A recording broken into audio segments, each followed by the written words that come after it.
رفیق مانو شفق کا خوبصورت افسانہ ملاپ۔ نینی تال کی ایک سہانی شام تھی۔ میں اور کسم دونوں سنیما دیکھنے گئے۔ وہاں سے نکلے تو دکان میں کچھ نیلی اون خریدنے لگے۔ خدا خدا کر کے کسم کی شاپنگ ختم ہوئی اور گھر کا راستہ لیا۔ مجھے کسم کے ساتھ رہتے اسکول میں 1 سال ہو گیا تھا، لیکن اس 1 سال میں کبھی کسم نے اپنا حال نہ کہا۔ بورڈنگ ہاؤس ہم دونوں ٹیچر کی حیثیت سے تھے اور فالتو وقت میں ایک دوسرے کے کمرے میں جا کر ادبی بحث ہو کر ختم ہو جاتی۔ کبھی کبھی میں اپنے کمرے میں لیٹے کہتی، کسم، ارے بھائی کسم، یہ کمرے میں کیا ہو رہا ہے؟ کیا نیند نہیں آ رہی؟ اگر ایسی ہی چہل قدمی کرنی ہو تو اسکول کا میدان پڑا ہے۔ کسم جواب میں کہتی، معاف کرنا، اس وقت کچھ دل گھبرا رہا تھا۔ آج ہی راستہ چلتے میں نے یہی پوچھنا شروع کر دیا۔ کسم، راستہ کافی ہے اور وقت بھی دیکھو کتنا پرلطف۔ مجھے دوست سمجھ کر نہیں، صرف انسان سمجھ کر ہی اپنا حال کہہ ڈالو۔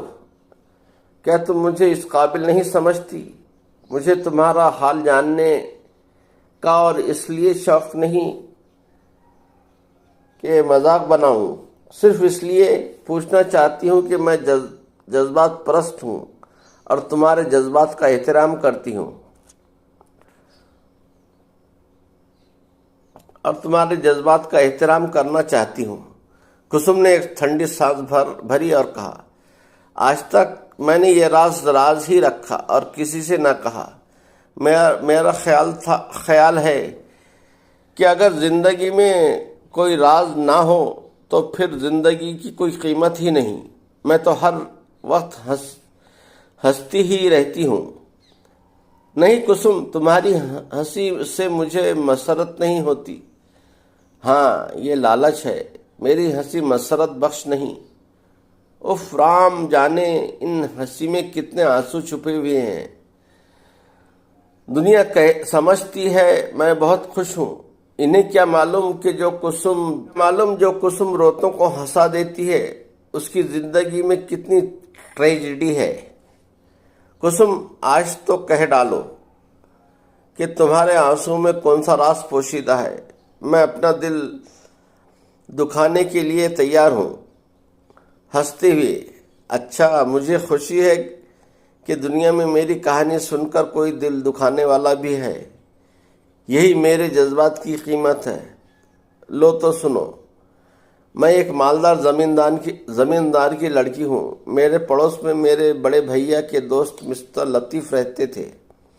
لطیف نام کیا تھا، واقعی لطیف تھے۔ بھیا نے تعارف تو کرا ہی دیا تھا، اس لیے اکثر اور باتیں کرتے میرے دل میں ذات پات کا خیال کبھی ہوا ہی نہ تھا۔ اس لیے میں ہمیشہ ایسی موضوع پر بحث کرتی جس میں ہندو مسلم اتحاد پر روشنی پڑتی ہو۔ یہی حال بھیا کا تھا۔ وہ اپنے سارے مسلمان دوستوں پر جان چھڑکتے تھے۔ انجام وہی ہوا جو مجھ سے پہلے مجھ جیسی ہزاروں لڑکیوں کا ہوتا ہے۔ میرے دادا کو کچھ شبہ ہو گیا اور انہوں نے شور مچا کر میری شادی پرکاش بابو سے کر دی۔ میں نے ایک دن اپنے سارے خیالات پتا جی کو لکھ دیے، لیکن انہوں نے غصے سے خط کر پھینک دیا اور ہزاروں باتیں سنا ڈالی۔ میں بے بسی اور بے دلی سے اپنے شوہر کے ہاں رہ رہی تھی۔ میرے پاس ظاہر پرستی بناوٹی باتیں کچھ بھی نہ تھی، لیکن پرکاش ہر وقت یہی بات چاہتا تھا۔ میں نے سچائی سے ایک دن کہہ دیا کہ میں تمہاری بیوی ہونے کی حیثیت سے تو خدمت کر سکتی ہوں اور میرا یہ جسم بھی تمہاری ملکیت ہے، لیکن میری روح کا مالک کوئی نہیں ہو سکتا، وہ میرے پاس نہیں۔ مجھے افسوس ہے۔ پرکاش کو میری اور لطیف کی محبت کی جو خبر تھی اس کی تصدیق میں نے خود کر دی، اس لیے بہت غصہ ہوا اور کہنے لگا، میرے ساتھ تمہارے پتا جی نے دھوکہ کیا، بالکل دھوکہ۔ مجھے کیا معلوم تھا کہ تم جیسی معصوم دیوی بھی کسی کی پجارن ہو اور ظاہر پرستی کر رہی ہو۔ میرے گھر میں تمہارا کوئی کام نہیں، وہیں جاؤ جہاں تمہاری روح ہے۔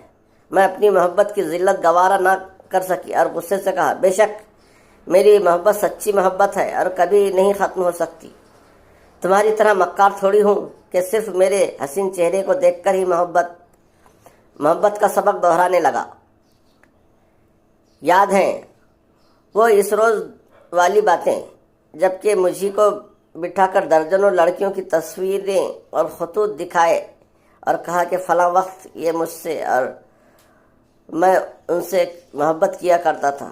خوب، تمہارا کیریکٹر اتنا بلند ہے کہ ہزاروں کی زندگی تباہ کرنے کے بعد اور پھر میرے سامنے سب کچھ کہہ دینے کے بعد بھی اچھوت ہی رہا، اور میرا کیریکٹر اتنا ذلیل کہ صرف ایک انسان کے خیال میں یا محبت میں بھی گندا ہو گیا۔ تم گناہ کے بعد بھی دیوتا رہے اور میں بے گناہ بھی گنہگار ہو گئی۔ کیا یہی انصاف ہے تمہارا؟ سماجی قانون یہی ہے؟ اگر یہی ہے تو میں تمہیں اور تمہارے قانون کو ذلت سے ٹھکراتی ہوں۔ خوب، میری محبت بھی گناہ ہے اور تمہارا گناہ بھی محبت ہے۔ وہارے سماجی انسان تیرا تخیل۔ اس واقعے کے بعد میں نے ہمیشہ کے لیے گھر چھوڑ دیا اور اسکول لے لیا۔ میں نے بہت تلاش کیا لیکن لطیف نہ ملے جن کے الفاظوں میں بک چکی تھی۔ دنیا کا ذرہ ذرہ بدل جائے، ہم لوگ آپس میں کبھی جدا نہ ہوں گے۔ اگر شادی نام ہے قبول کرنے کا تو اس وقت سے ہم ایک دوسرے کو قبول کرتے ہیں اور ہاتھ میں ہاتھ دیتے ہیں۔ یہی الفاظ ہیں اور ان کی یاد ہے۔ میری زندگی ہے۔ میں سمجھتی ہوں کہ محبت ایک ناممکن جذبہ ہے، اور اگر کسی وقت یہ پیدا ہو جائے تو ختم ہونا ناممکن ہی ہو جائے۔ کو گرنے لگے اور ایک طرف کو گرنے لگی۔ میں نے دونوں ہاتھوں سے اسے سنبھالا اور بالوں کو ٹھیک کرنے لگی، پھر اٹھ کر راستہ ختم کرنے لگے، لیکن راستہ کسی طرح ختم ہی نہ ہوتا تھا۔ اب سمجھ میں آیا کہ غلط چڑھائی کی طرف ہم لوگ چڑھ گئے اور رات بھی کافی آ چکی ہے۔ راستہ بالکل سنسان ہو گیا اور کوئی رکشہ یا ڈانڈی بھی دکھائی نہیں دیتی تھی۔ پہاڑوں پر شہروں کی طرح ہر جگہ سواری آسانی سے نہیں ملتی۔ میں بہت گھبرائی اور کسم بھی۔ اب کیا کریں؟ ہم دونوں کو سردی بہت لگنے لگی۔ 2 مہینے کی چھٹی گزارنے آئے تھے، نہ کہ اس خوفناک سردی دشت نوردی یا پہاڑ نوردی کرنے۔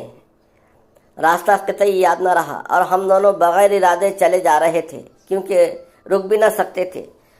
اگر کوئی دیکھ لیتا تو ہماری اس کمزوری کو سمجھ لیتا۔ کافی دور پر کسم کو ایک روشنی نظر پڑی اور کہنے لگی، چلو بھائی اسی طرف، جو کچھ بھی ہو کہہ دیں گے کہ پردیسی ہیں، راستہ بھول گئے۔ یا تو راستہ بتانے والا کوئی مل جائے گا یا کم از کم رات کو پناہ مل جائے گی۔ دور سے گیدڑوں اور لگڑ بکوں کی خوفناک جنگلی جانوروں کے تھوڑے تھوڑے وقفے کے بعد آواز سنائی دیتی اور کسم ڈر کے مارے مجھ سے لپٹ جاتی۔ ڈر تو مجھے بھی کافی لگ رہا تھا لیکن ہمت بڑھا رہی تھی۔ چلو بھائی، عورتیں بہت بہادر ہوتی ہیں۔ سیتا کو دیکھو، جنگل میں رہی تھی۔ رضیہ کو دیکھو، دشمنوں سے لڑی تھی، وغیرہ وغیرہ۔ بارش بھی خاصی ہو رہی تھی۔ ہم دونوں کی ساڑیاں بھیگ چکی تھی اور کوٹ بھی محفوظ نہ تھے۔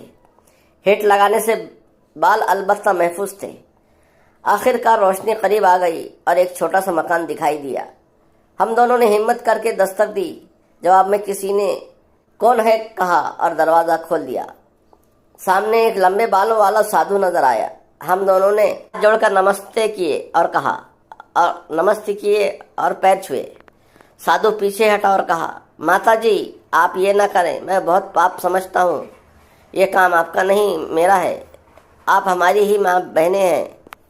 یہ پاکیزہ جملے سن کر ہمیں بڑی خوشی ہوئی اور عزت کی نظروں سے دیکھتے ہوئے بیٹھ گئے اور اپنا راستہ بھول جانے کا حال کہہ کر پناہ چاہی۔ سادھو ہماری خدمت سے بہت مسرور نظر آ رہا تھا۔ جلدی اس نے 2 تھالیوں میں کچھ ترکاری اور موٹی جو کی روٹی لا کر سامنے رکھ دی اور کہا، میں بہت غریب دکھیا سادھو ہوں، لیکن اپنی عزت سمجھوں گا کہ آپ کھا کر آرام کریں۔ ہم دونوں نے شکریہ ادا کر کے کھانا شروع کیا۔ اتنے میں سادھو نے ایک طرف پناہ بچھا کر ایک بوسیدہ سا کمبل لگا دیا اور کھانے کے بعد کہا، میں سمجھوں گا کہ میری خدمت قبول ہوئی اگر آپ اس تکلیف دہ بستر پر آرام فرمائیں گی۔ ہم دونوں نے احسان مند نظروں سے غریب سادھو کی اس مہمان نوازی کا شکریہ ادا کیا اور دونوں اس میں لیٹ گئے اور پوچھا، بابا اور آپ کیا اوڑھیں گے؟ میں کچھ نہیں، اکثر کوئی بھولا بھٹکا مسافر آ جاتا ہے تو یہ بستر دے دیتا ہوں اور خود آگ جلا کر رات گزار لیتا ہوں۔ آپ فکر نہ کریں، اگر میرا جیون بھی کسی کے کام آ جائے تو مجھے آنند ہی ملے گا۔ جوگی کی زندگی یہی ہونی چاہیے۔